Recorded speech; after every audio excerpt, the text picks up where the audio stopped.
Imagine being trapped on a speeding train, nowhere to run, as a deadly virus turns people into mindless, flesh-hungry monsters.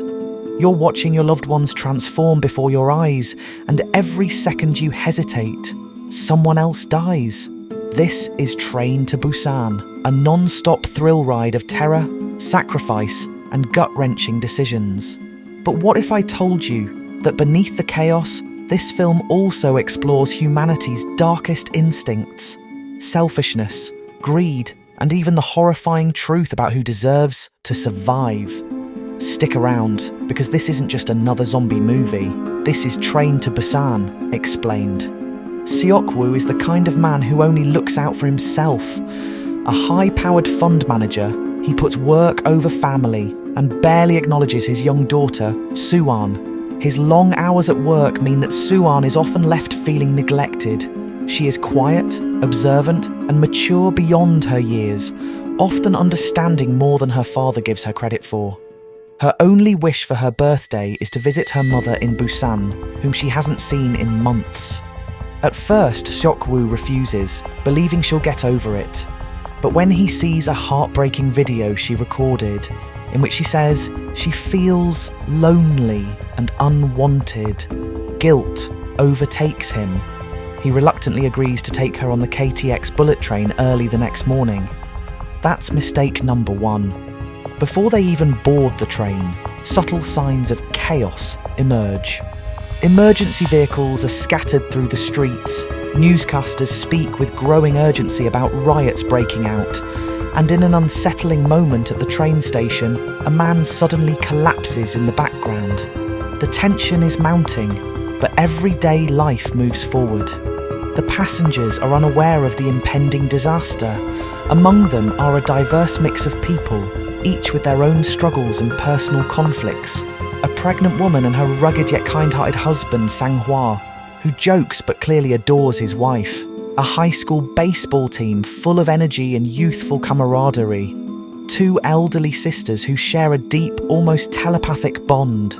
A homeless man seemingly paranoid and talking to himself, though his haunted expression suggests he has already witnessed something horrific.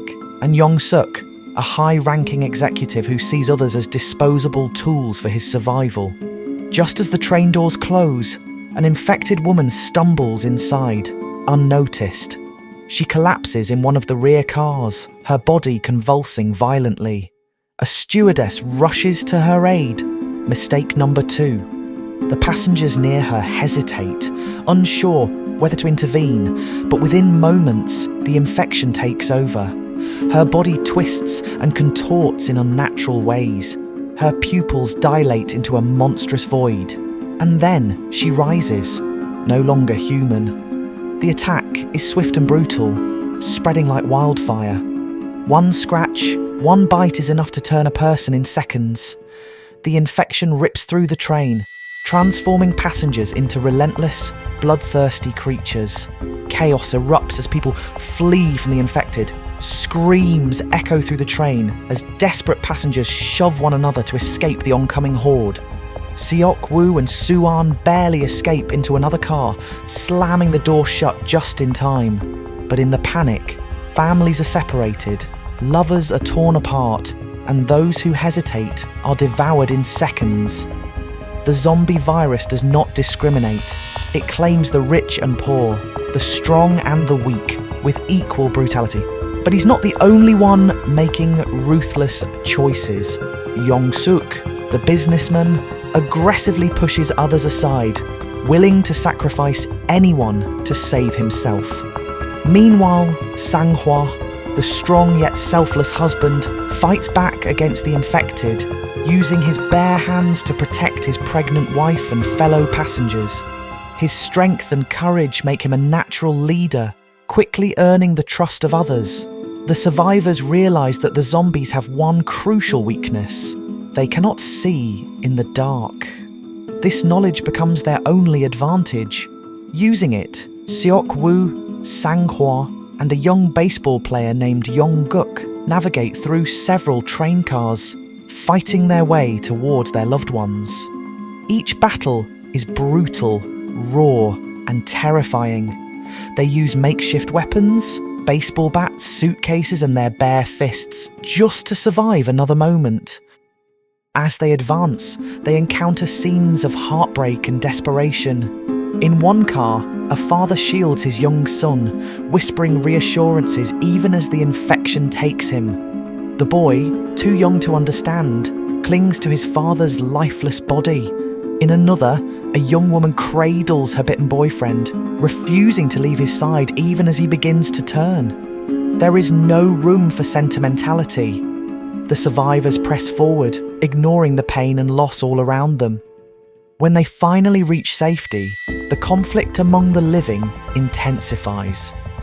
Yong-suk, driven by fear and selfishness, convinces other survivors that Seok-woo's group is infected. The paranoia spreads like the virus itself, and instead of helping, they barricade the doors, leaving Seok-woo, Sang-hwa, and the others trapped. It's a devastating moment, revealing that fear and selfishness can be more dangerous than the undead. But kindness still exists. As the group fights to break into safety, an elderly woman, grieving the loss of her sister, chooses to open the door, not for the survivors, but for the zombies. The infection floods in, consuming the remaining passengers. It's a dark, haunting moment that showcases humanity's self-destructive tendencies. Meanwhile, Sang-hwa is bitten. Knowing he is doomed, he uses his last moments to hold back the zombies, giving the others time to escape. His death is heartbreaking as his pregnant wife cries out for him, but there is no time to grieve. The survivors press on, their numbers dwindling. The train finally reaches a blocked railway, forcing the remaining survivors to make a run for a new train on foot. This leads to one of the film's most intense sequences, a desperate sprint across a train yard filled with infected. Bodies collide, screams fill the air, and survival seems impossible. Seok-woo, Soo-an, and the pregnant woman barely make it onto a working train, but their relief is short-lived. Yong-suk, still alive but now infected, has made it on board. In his final moments of humanity, he cries out for his mother before succumbing to the virus, turning into yet another monster. Seok-woo fights desperately to protect his daughter, but in the struggle, he is bitten. Now, the man who once only cared about himself is faced with the ultimate sacrifice. He takes Soo-an's hand, tells her to stay strong, and then, with a final heartbreaking look, he walks to the back of the train, alone. As Soo-an sobs, calling for her father, he steps off the train, disappearing into the sunrise. Moments later, he turns, no longer himself. The train speeds towards Busan, carrying only Soo-an and the pregnant woman. But safety isn't guaranteed.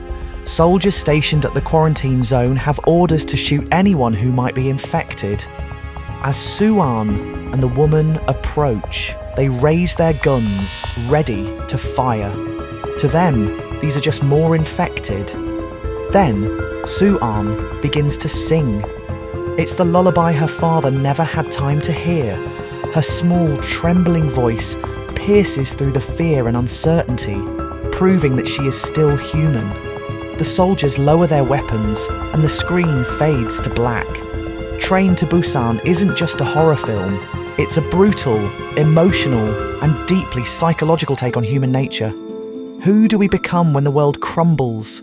Who deserves to survive? And when the moment comes that will we be the ones shutting the doors or the ones holding them open?